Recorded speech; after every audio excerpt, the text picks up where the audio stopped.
We're very happy to be joined by Minnesota Vikings General Manager Rick Spielman, joining us again this week. And Rick, first of all, an early happy Thanksgiving to you and your family. And secondly, has this been a more difficult week than usual for you guys due to COVID and how things are over there? Yeah, no, we're dealing with COVID almost on a daily basis now. I know the league just sent new updated protocol. It's going to even get more restrictive here in the building. We had a tier system that were at 100 people were allowed in the building. We have to cut that down to 70 now. Most of that will be coaches, all the football operations, but more importantly, Bob Hagan's been in here and really hammering on how many PR people that we need for this COVID protocol and to still get out great content that we do to our fans.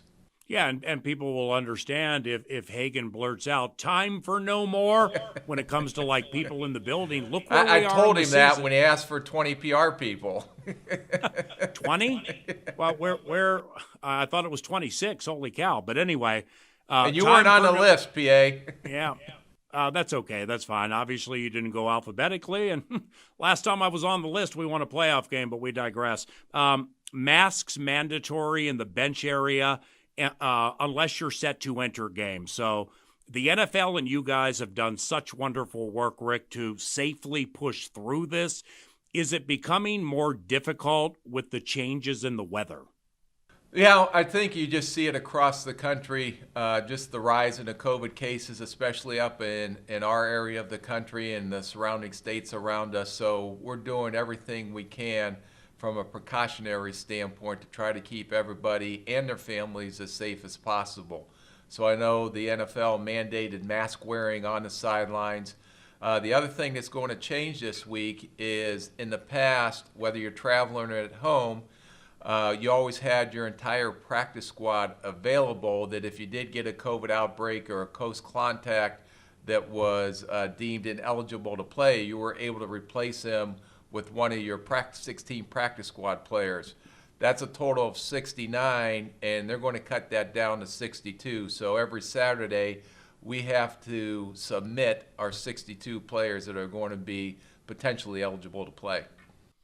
For the first time in the history of X's and O's, we have a couple of questions that have come in. The first is from a Jay Nelson, Eagan, Minnesota. And Jay wants to know, Rick, is this a day-by-day sweat for you guys? I mean, it's every single day. How do you combat it? I mean, prayer, deep breaths, sleep. How do you combat the day-to-day sweat? Well, you just come in. I think the NFL and the NFLPA has done a great job as far as putting protocol in place, and it's just a matter of doing the right thing. And not only here in the building, but even when you're outside the building, is just, wearing your mask, social distancing, washing your hands, all the things that can help alleviate some of this pressure that is putting on our hospitals and all those great people that are trying to take care of us. So if we can do the things in this building and even outside of this building to help alleviate some of that, hopefully, when these vaccines start coming through and we can get through this pandemic, I know everybody is COVID exhausted, to say the least, but excited that hopefully down the road here we'll be able to get back to some kind of normal. N. Vaughn, St. Paul, Minnesota. Paul, are you ever going to talk to the GM about Teddy? I can do that. Here comes Teddy Bridgewater. You traded up to get him in Zimmer's first year, won a division with him in the second year.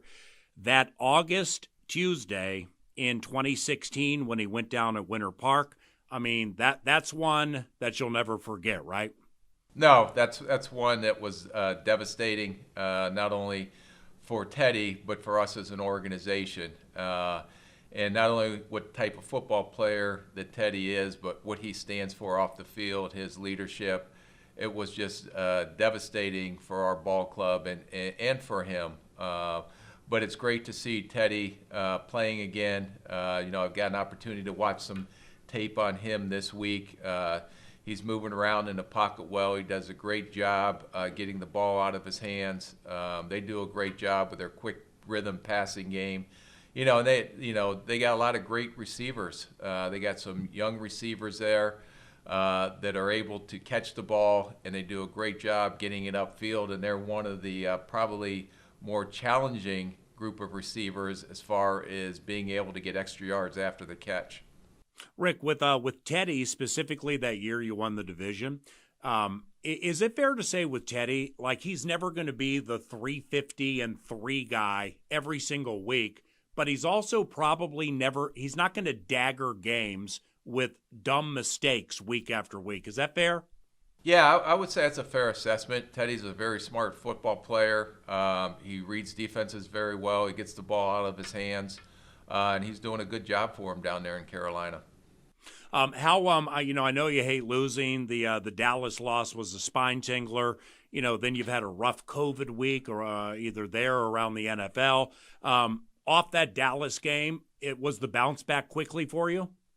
No, well, those games are hard because I think we were in 3 games this year where you had the leads in the fourth quarter, and we just got to, and Coach Zimmer have emphasized, we just got to finish games because we're right there to finish these games, and I think that's part of us growing as a football team. And I know that's a point of emphasis this week, but Carolina coming in, they're going to be a tough opponent. Like I said, they're very efficient on offense. They got a couple of young athletic players on defense that they've drafted. So it's going to be a challenge, and we have to play our best game of the season going into this. Rick Spielman, general manager for the Minnesota Vikings. This is X's and O's on the KFAN Minnesota Vikings Radio Network. And Vikings fans, purchase any 20-ounce Pepsi branded product from Quick Trip with your rewards card. Enter the Vikings opening drive sweepstakes. No purchase necessary. See store for details. Adam Thielen, holy cow. 11 touchdowns, tops in the NFL for receivers. You watch all the snaps, Rick. What has been especially good with Adam this year? Well, I think that the more mature he's gotten and the older he's gotten, he does a great job setting up defensive backs. He's a great route runner. He may not be the fastest or the strongest, but he knows how to set up a DB. He knows how to get into and out of his cuts, and you're seeing even the touchdown, the one-hand catch in the back of the end zone last week. His concentration and his ability to catch the ball, especially in contested situation, is second to none. And that's why not only is he able to do that on the field, but it's all the work ethic. It's everything that he puts in to make him the best player he can be, and that's showing up every Sunday for us. How is having Justin helped Adam this year? Well, I think Adam's kind of taking that leadership role. Justin brings a little bit different dynamic. Justin's averaging, I think, almost 19, 20 yards a catch.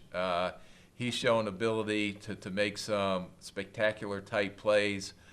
He's got great ball range as far as being able to go up and get the ball. And the one thing that Justin does is he's great after the catch. For a longer guy, he has ability to make people miss in space, and I think you've seen in a couple of these games when he gets hit, he's always going forward. And he's got a lot of power, even though he's a linear type athlete, and he's got explosive playmaking ability. Yeah, it's certainly not speaking for you, but it was my thought calling the game. Tough to get mad at Justin at the end of that Dallas game. He dropped a pass that he needs to catch, but he's so good and so young. It's tough to get mad at him. Is that fair? Well, yeah, that's part of the game. I mean, I'm sure there's a lot of great players in here that had a fumble at a certain point in the game, or threw an interception at a certain point in the game, or had a drop. That's football. You by the way are the first who told me, I believe, before the combine, the 2020 wide receiver draft looks like maybe the greatest in the history of the NFL, and now they've played 10 games, 10, 11, whatever games. Holy cow. Seriously, I mean, it's so deep, isn't it? Yeah, we knew coming out just how deep this class was going to be, and it's great to see all these guys having success. And Claypool over in Pittsburgh has had a great year. So there's been all these young guys here that come in were explosive playmakers coming out of college, and you're hoping to see that transition into the NFL. The thing that you were a little hesitant on was because they missed all the off-season program. We didn't have any OTAs. We came into training camp. We didn't have any preseason games. So you didn't know for sure. But now, after the first 3, 4, 5 ball games, which technically in that early part of the season is their preseason because they're just figuring out what the NFL is about. But now you're seeing all these guys starting to blossom and become the players that everybody anticipated that they would be. Vikings in Carolina, Sunday noon from U.S. Bank Stadium, and the pregame is at 10 a.m. Rick Spielman, general manager for the Minnesota Vikings, kind enough to join us for this week's X's and O's. And, you know, when it comes to Dalvin Cook, seriously, when Dalvin is healthy, I mean, you just plug him in and just, like, watch him go, right? Yeah, no, he's a great player. And what makes him so great is not only he's not one-dimensional. When he gets the ball in his hands, whether it is running the ball, when you see him on some of the toss sweeps that we do to get him and to use his athletic ability and speed and space, you see him make explosive plays in the passing game. And even a part that probably gets overlooked a little bit or people do not notice is what he does in pass protection when he has to stay in. So he is definitely one of those complete backs that's a 3-down back, as we describe him, that can really have an impact on the game in all 3 of those phases. And you've seen Rick, that week in and week out. Rick, dear friend, good buddy, old pal, do you believe in jinxes? I believe in just putting your head down and keep moving forward. Well, I mean, if you believe in jinxes, or anybody listening or watching does now, I do believe I owe you an apology.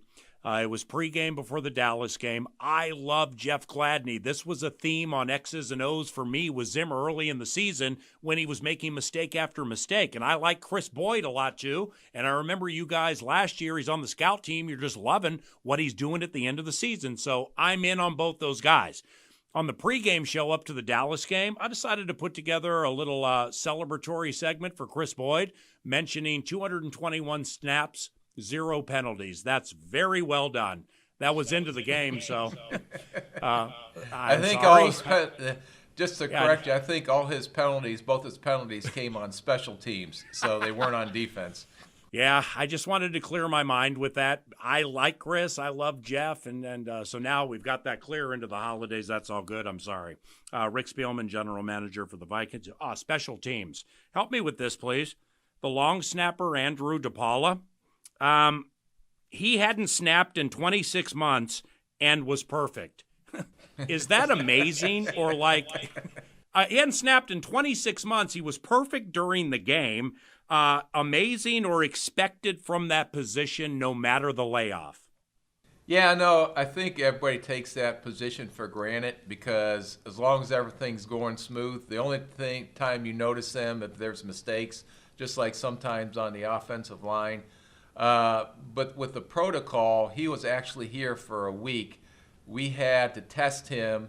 We weren't able to work him out till Saturday. We had an early morning workout Saturday once he completed all the pre-entry protocol to get into the building. And then Saturday afternoon was the first time that he actually worked with Dan Bailey in Britain. So, and then going into the game Sunday was basically, you don't know what to expect because, one, they've never really worked together, but we thought he came in and did a great job.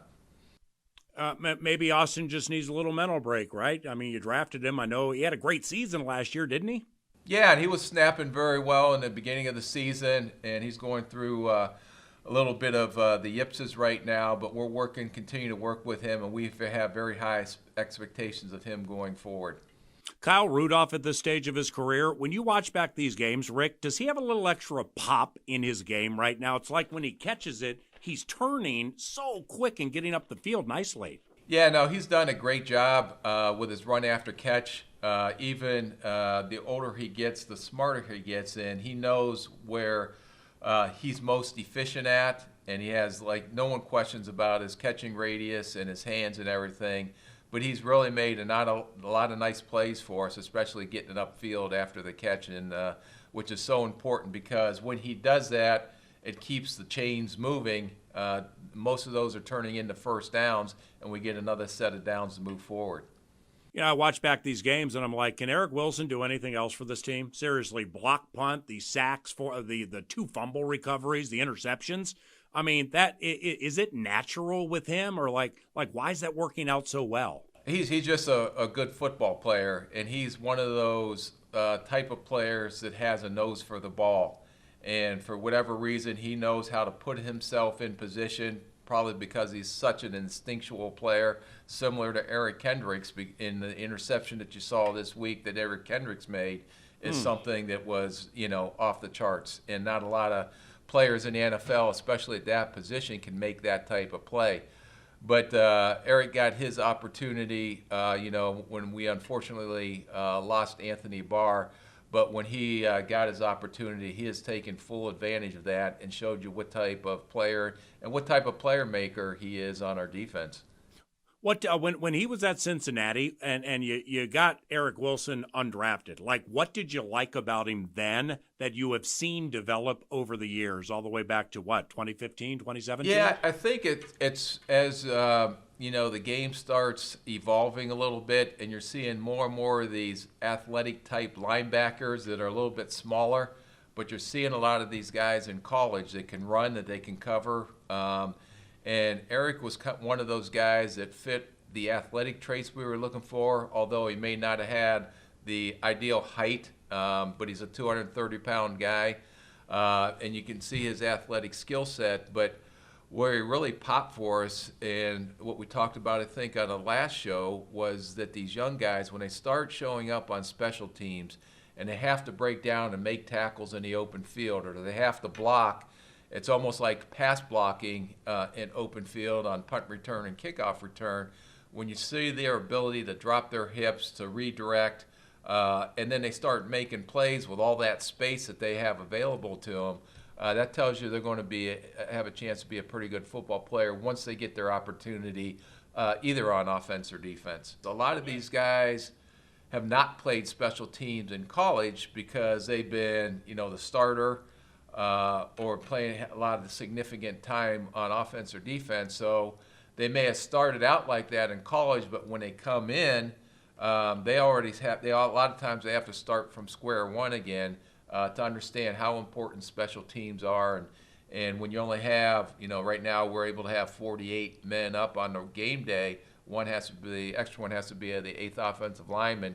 But you have to go out there, and if you're not playing a lot on offense and defense, you have to help us win games on special teams if you're going to be up.